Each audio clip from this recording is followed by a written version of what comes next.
Subscribe to Tales of Revenge channel for new revenge stories daily.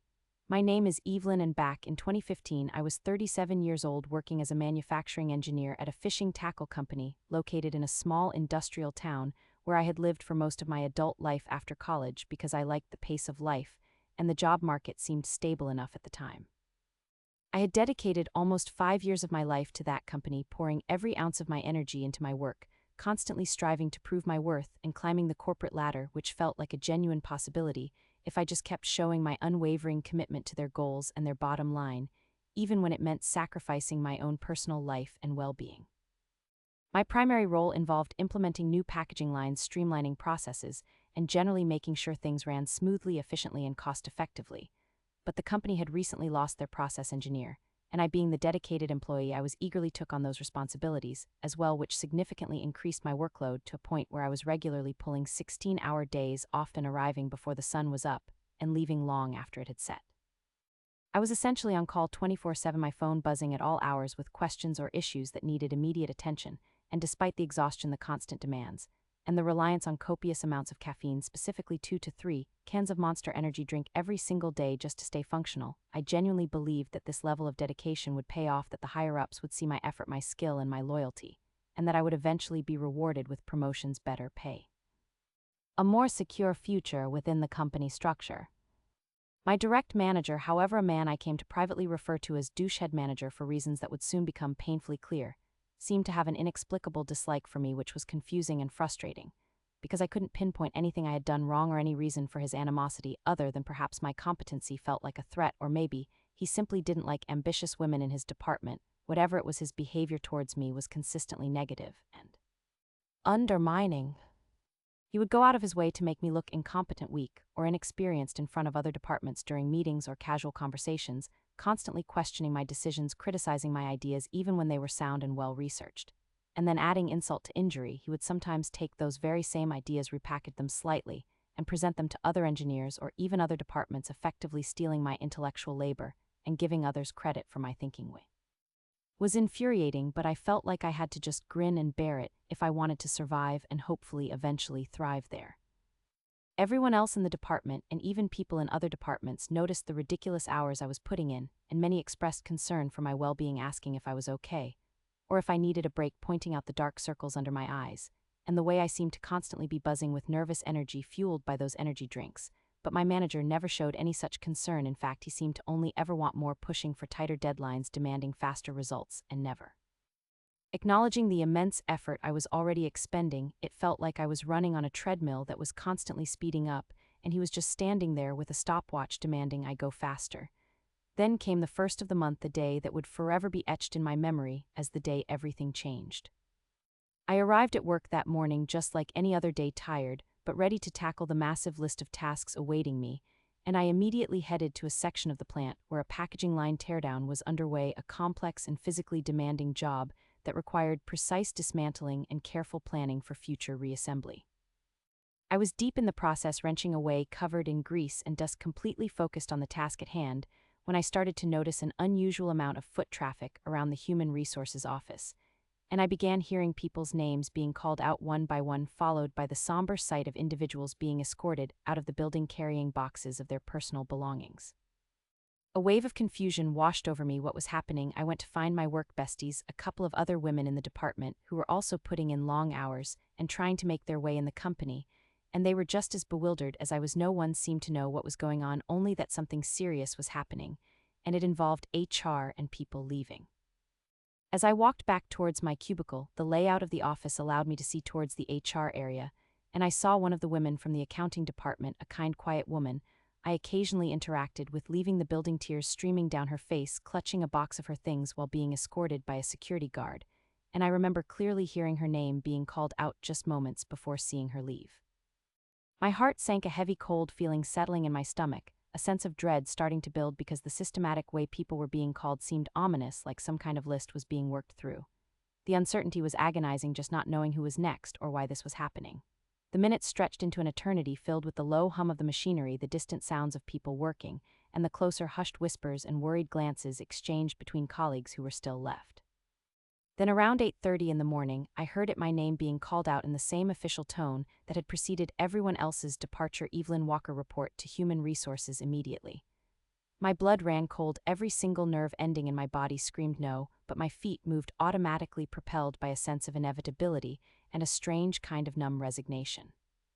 I walked towards the HR office, my mind racing, trying to figure out what I could possibly have done wrong, because in all my almost 5 years there, I had never received a single bad review, not one negative piece of feedback, nor had I ever been placed on a performance improvement plan, or PIP, which is usually the first step before termination for performance issues. I thought, well, this is it. So much for dedication, so much for pouring my life into this place, so much for believing in the promise of advancement. I walked into the sterile quiet of the HR office, where the HR manager and my own manager, douchehead manager, were waiting, and the words that followed were delivered with a cold, impersonal detachment that felt like a physical blow. I was given the standard corporate position elimination lecture, a carefully worded explanation about restructuring and changing business needs, which felt like a complete lie given the frantic pace and critical nature of my work right up until that moment. I was informed that as of that very instant, I no longer had a job, that my health insurance would be terminated immediately, and that I would receive a severance package equivalent to 4 months of pay, which for someone who was just 1 month shy of 5 full years of service felt like a pittance, and a profound insult after all the blood, sweat, and tears I had invested in that company. I was absolutely destroyed. The shock, the betrayal, the suddenness of it all left me feeling utterly devastated. I had dedicated so much to this place, working insane hours, sacrificing weekends, holidays, everything, and for what to be discarded like this with no warning, no explanation that felt remotely honest. And then they dropped the real gut punch. I was told that my manager, douchehead manager, had been required to select one person from our engineering department for this elimination. And with a sickening realization, I understood that he had chosen me, the person he had consistently undermined, the person who worked harder than anyone else, the person who had taken on extra duties without complaint. He had deliberately picked me out of everyone else who could have potentially been chosen. I had to be escorted back to my desk, a humiliating walk of shame in front of colleagues who stared with pity, and shocked tears were streaming uncontrollably down my face, blurring my vision, as I fumbled to pack the few personal items I had accumulated at my cubicle: photos of my family, a favorite coffee mug, a small plant. My friend, who was the packaging manufacturing engineer, shouted, "This is BS, Evelyn, you don't deserve this," as he watched me being walked out, his voice filled with righteous anger and frustration, which was a small comfort in that moment of utter despair, knowing that at least some people saw the injustice of it. My manager, douchehead manager, couldn't even face me. He wouldn't give me a chance to say anything to him, not a word of explanation, not a moment to ask, why not even a simple goodbye. He just stood there silently, while his second in command, a generally decent man who looked incredibly uncomfortable, was tasked with the job of escorting me out of the building as if I were some kind of security risk or a criminal. And to make the entire experience even more profoundly cruel, the kicker was that my birthday was the very next day, turning a day that should have been about celebration and reflection into a day of mourning for the sudden and unexpected loss of my livelihood and my professional identity. As the day progressed, after I had been unceremoniously dumped outside the company doors, I started getting calls and texts from colleagues who were still inside, providing updates on the situation. I heard about more people being let go throughout the day. At least one person from almost every department was called into HR and asked to leave, and it wasn't just lower-level employees. A couple of managers were also let go, though I heard they were close to retirement anyway, and perhaps it was a mutually beneficial departure for them, but for the rest of us it was a shockwave of uncertainty and fear. What struck me most as the names trickled in was that out of everyone who was let go that day, approximately 90% were women, including a couple of my closest work besties, the friends I had relied on for support and camaraderie in that often challenging environment. We pieced together the reason for the mass layoffs through whispers and rumors that eventually solidified into fact. The large conglomerate that owned our fishing tackle company was in the process of selling it, and these sudden drastic layoffs were a way to make the books look better for the potential buyers, cutting costs by eliminating personnel, making the company appear more profitable and efficient on paper regardless of the human cost. But even with that knowledge, I still couldn't understand why I had been chosen from the engineering department. It made no logical sense from a business perspective or from a performance perspective. There were others who seemed like more obvious candidates for a layoff if one had to happen. There was one engineer who was only 1 year away from retirement who had told me he would have gladly taken a severance package and left willingly if offered the opportunity to enjoy an early retirement, and there was another engineer who was actively on a performance improvement plan. He had even told me about it and asked for my help to improve his performance so he wouldn't be fired, yet neither of them were chosen. Instead, my manager picked me, the person who was overworked, undervalued, and consistently performing at a high level. I was shattered and lost the sense of betrayal. Cut deeper than the job loss itself, it felt personal, like a deliberate act of malice disguised as corporate efficiency. I allowed myself exactly one day to grieve the loss of my job, and my sense of stability that day happened to be my 38th birthday. And I spent it getting appropriately drunk with my work besties who had also been laid off, commiserating about the injustice, the unfairness, and the sheer absurdity of the situation. We laughed through tears, we vented our frustrations, we wondered what the future held, and we reminded each other that we were more than just our jobs, and that we would land on our feet because we were capable and resilient women. After that single day of emotional release and commiseration, I dried my tears, dusted myself off, and hit the job sites with a fierce determination that surprised even myself. I updated my resume, tailored cover letters, applied for every relevant position I could find, networked with former colleagues and friends, and essentially treated finding a new job like a full-time job in itself, because I couldn't afford to wallow in self-pity or let the anger consume me. I needed to move forward. I needed find a way to rebuild my life and prove that I was indeed competent and valuable despite being discarded by my previous employer. The job search was difficult, emotionally and mentally draining. There were days filled with hope when I got an interview request, followed by days of crushing disappointment when I received rejection emails or heard nothing back at all. The silence was sometimes worse than an outright no.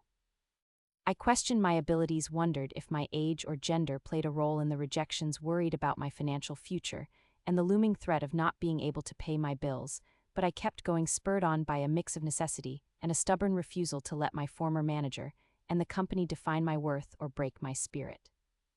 Just one short month after that terrible day, I received an offer for a new job, a position as a senior manufacturing engineer at a different company in a nearby town, and after reviewing the offer and researching the company, I accepted it without hesitation.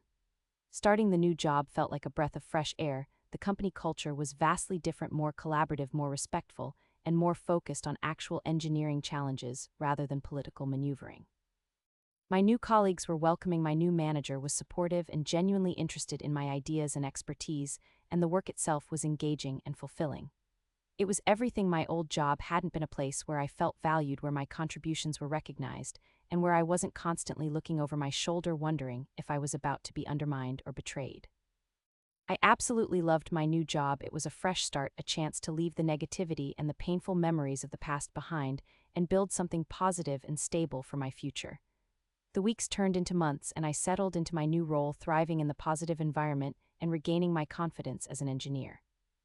I occasionally thought about my old job and the way things ended, feeling a lingering sense of injustice, but mostly I was focused on the present and the future, grateful for where I was now. Then one morning, about 6 months after I had started my new job, something completely unexpected happened that brought the past crashing back into the present in the most surprising way imaginable.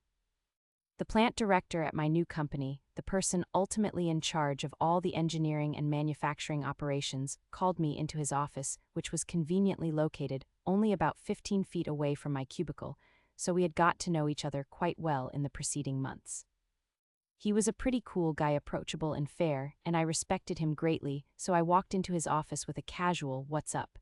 and a genuine smile, assuming he wanted to discuss a project or get my input on something related to the manufacturing floor. He looked up from the papers on his desk and said, "Evelyn, I have a resume here for the plant manager position we're looking to fill, and I noticed on the work history that this person used to work at that fishing place." Using the common local nickname for my former employer, he paused and looked at me directly. "You used to work there, didn't you?" My smile faltered slightly as the memories of that place resurfaced, but I confirmed that I had indeed worked there. He then asked the question that sent a jolt through me: "Did you know or work with a manager there named?" And he paused for a moment, glancing down at the resume before saying the name of douchehead manager, my former manager, the man who had selected me for elimination. I felt a sudden tightness in my chest, the unexpected mention of his name catching me completely off guard, but I maintained my composure and simply stated, "Yes, he was my manager." The director then leaned back in his chair, his expression thoughtful, and asked, "How was he to work for or with?"